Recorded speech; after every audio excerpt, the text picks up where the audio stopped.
Hello guys, I'm Sudarshan Koirala and welcome back to Data Science Basics. In this video, let's go through agent skills and not to be confused with agents.md. Let's go through what is the difference between this or what we can do out of it. And we will be going into Claude.ai website. It's now included in the free version also. We will be going here and creating a skill using skill builder, which is already being provided by the Anthropic team. Later, I will show you how you can use this existing skill to export or create Excel with formulas in it. It was recently introduced. Yeah, let's directly get into today's topic. Okay, so before continuing to today's video, this is my YouTube channel. I create videos related to data science, AI, machine learning, Databricks, and things revolving around this. If you find the content helpful, please give a like, subscribe if you want, share it so that others also can get some informations out of these videos. I'll be doing my part in educating and sharing my knowledge. Now let's get back into today's content. First thing first, what is agent skills? This is the documentation from agentskills.io, but initially this is from the Claude, right? They have introduced this one, and now we have another website also about this agent skills. We can just go here and read or wherever you want to go. But main idea here is that it's a simple open format for giving agents new capabilities and expertise.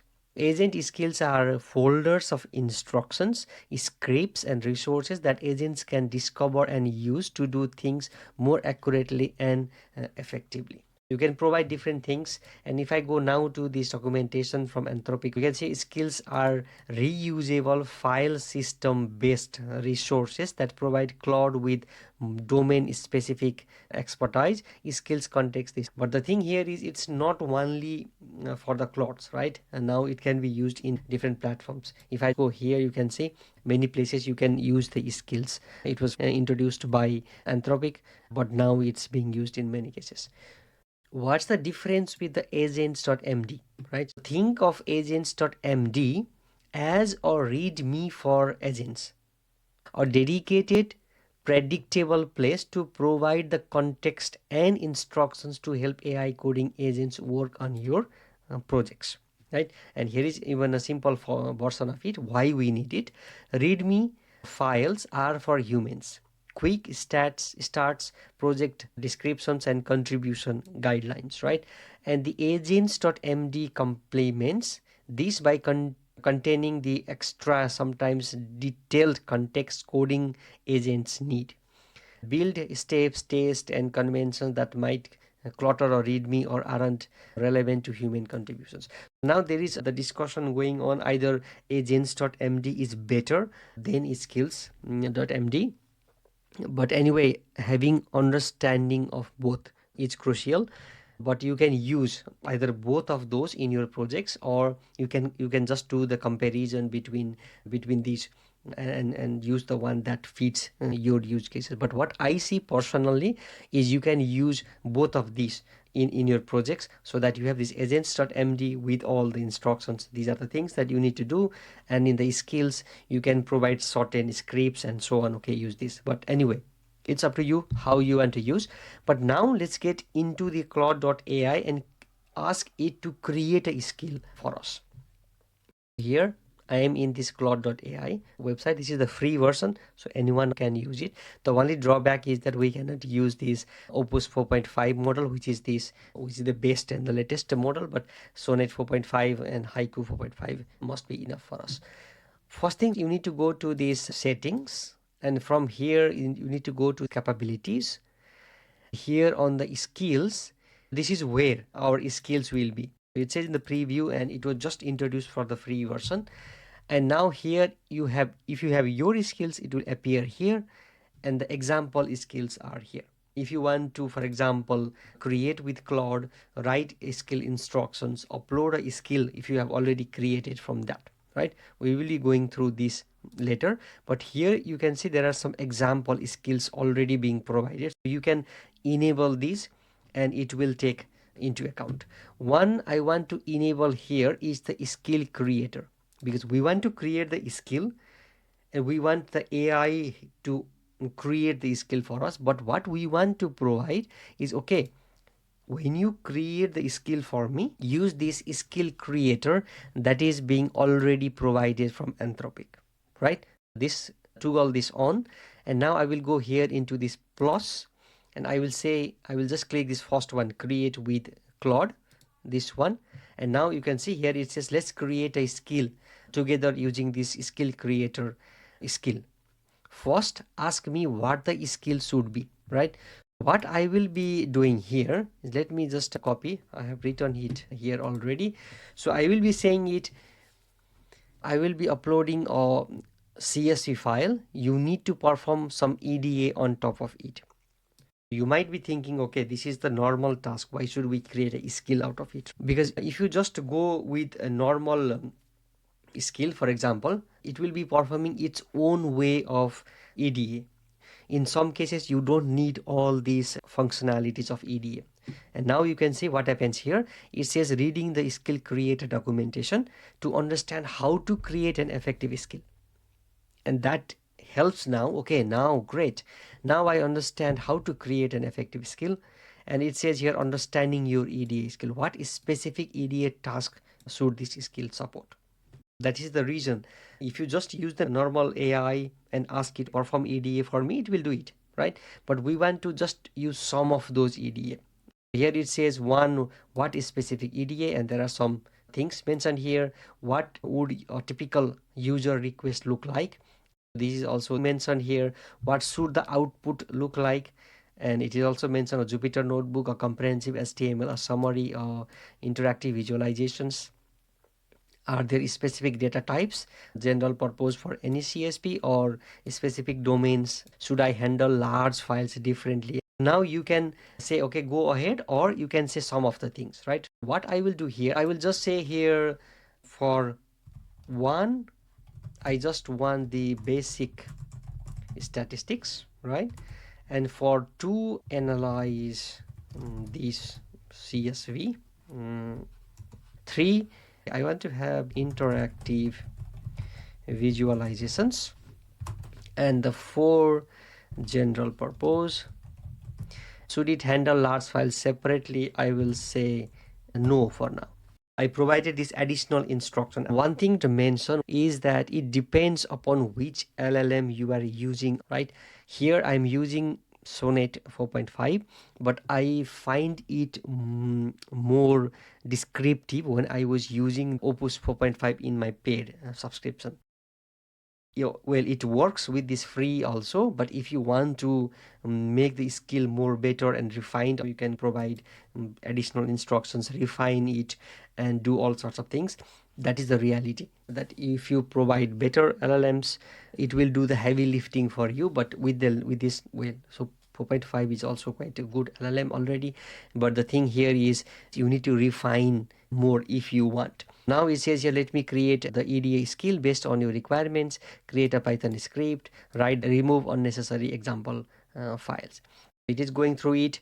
Now you can see it says creating the main EDA script that will generate interactive visualization and statistics. It is creating the files, removing unnecessary examples, and so on. The script works correctly, and it even tests the script itself. Excellent, the skill has been successfully created, validated, and packaged. Let me also create a quick documentation file explaining this. Now you can see it is going through the documentation also.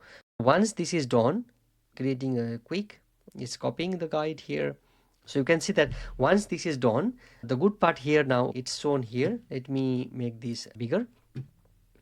Here there is this skill.md. You can see on the top there is CSV EDA skill.md, and inside it there is skill.md, right? It is creating here, and there is the script also. Inside we have the Python file. This is how you can provide the scripts inside the skill already.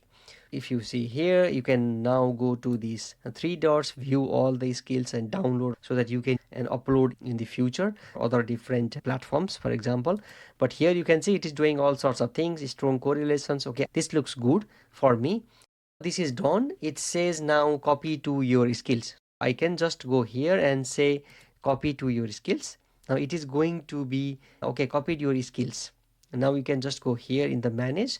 You can even download this CSV EDA guide, or now I can go here in the settings, in the capabilities, and now you can see there is this your skills, and we have CSV EDA. This is what we ask it to perform, and it is already on here. If I go to the skills here, and if I go to the main file, and if I go to the code part, here you can see there is this name and description. This is the main idea, or this is the main thing that is needed for this LLM to know which skill to use when. So it will be using based on this name and the description. This needs to be quite clear, and with the help of LLM, so this is what LLM created. You can just go here and write your own more advanced descriptions if needed also. As this is already turned on, what we can do now is go here into the new chat, right? Hey, I'm Claude, can you make something amazing with it? I will take one of the data. This is the campaign data. I will just grab the data from my machine here. Let me see if I can drag and drop. Okay, I will drag and drop here, use the EDA skill, or perform EDA on top of this CSV, something like this. Now it should know that it needs to use the skill. You can see here it says reading the CSV EDA skill to perform the best practice for analysis. Now what happens, we don't need to do many EDA things, because now we have certain EDA things that this skill needs to do, and it will use that skill, and the LLM here, Sonnet 4.5, will do the thing for us. So now let's see how it performs, right? It says here, okay, now let me run the EDA analysis on your CSV data. Running the EDA analyzer script, there was a script inside the skills, right? And it is reading this. And now let me create an interactive visualization, because we asked just to create these interactive visualizations for us, because this is good if we haven't provided this. And I'm iterating this many times, because if you just ask it to do the normal EDA, it will take its own knowledge. For example, EDA, it will go, okay, I need to do some exploratory data analysis, let me use these things. But now we have restricted that. Now you can see it says data overview, campaign data. You see, now we have this, we have these things, we have all the error split, and this one, categorical distribution, campaign, and key correlations, and so on. But now what I want it to do is, let's see, that I want it to create an Excel report. Now you can see when I use this, it will be using this existing Excel skill. Here it is saying reading this Excel skill to follow best practices for creating Excel reports. Under the hood, there is already some skills being provided by Anthropic. So you can create your own skill to do CSV analysis or EDA that we did. We can use this another skill to create the Excel reports for us. You can see I'm asking it here, use color this, make sure to include the formulas and references to the Excel sheets. This is recently introduced. Let's see how it works. And it is going through these things here, CD Claude, these things, export, creating an Excel report. Now let me recalculate the formulas and add conditional formatting for the color coding. Let's see what kind of Excel report we will get, because this is just for the demo purpose. I just want to show you that this is possible. It will, Excel report, it will create. I need to fix the division by 0. You can see it is doing things under the hood, and you can even click this to see what it is doing. It is going through this file here, import pandas, and there is this open py Excel.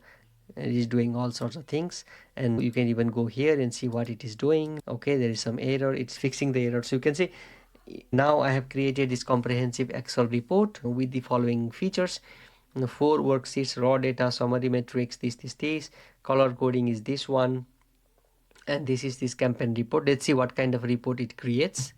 Let me make this bigger so I can also show you here. Okay, here is the report. It didn't open automatically. Let me click this one. Now it is here. This is the raw data. If I go here summary, you can see it creates the campaign performance summary. It is shown here. Good. Channel analysis, it is also shown here. And now here is this daily trends, and you can see there is this formula also. It is using the formula to do the things here. That's really good, impressive. Now if you go here, it is using the formula, it's using the formulas and so on. That's it. Now we created the skill. We use the existing skill builder to create the skills, and we also used with the help of LLM some interactive dashboards on top of the EDA. And then again we use this existing Excel skill to create some Excel files with even the formulas in it. Now you, if you want to enhance this, you can go to those things, check if it is correct or not, and do many steps on top of it. I hope now this gives you a clear idea of what agent skills is all about, how to create it and how to use it. And now you can download this and use this in other platforms. The good idea here is that you don't need to go manually and do things, because there are some formats that it needs to follow. If I go to this skill, just to show you one additional piece here, if I go to the settings, if I go capabilities, yeah, that's all for this video. Thank you for watching and see you in the next one.